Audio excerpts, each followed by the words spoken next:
In today's video, I'm going to teach you how to have a premium feature in Gmail. Let's get started right from your inbox.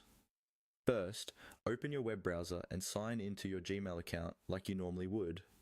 Once you're signed in, you'll be taken to your main inbox view, where you can see all your emails.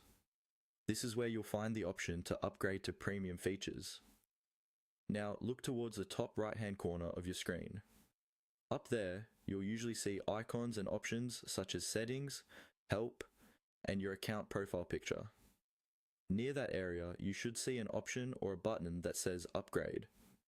The exact wording or style can vary slightly depending on your region and Google's latest interface, but it will typically say something like upgrade or get more storage or premium.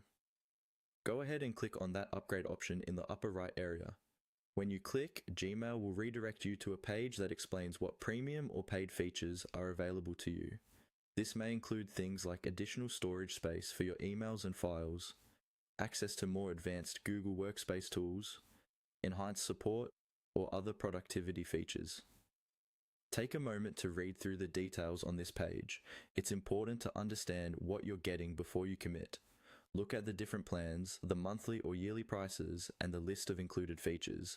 If you primarily use Gmail for personal email, you might only need extra storage.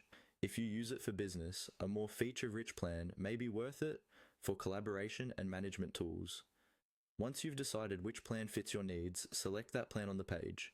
You'll then be guided through the purchase process, which usually involves confirming your Google account, choosing a payment method, and agreeing to the terms. Follow the on-screen instructions carefully and double-check any billing details before continuing. After you complete the upgrade, Gmail will apply the premium features to your account. Some changes, like increased storage, take effect almost immediately. Others, especially if you're upgrading to a full Google Workspace plan, may prompt you with additional setup options and settings you can configure later. From this point on, you can use Gmail just like before, but with the added benefits that come with your premium plan. And if you ever need to review or adjust your subscription, you can usually return to the same area near the top right, or go through your Google account settings to manage your plan.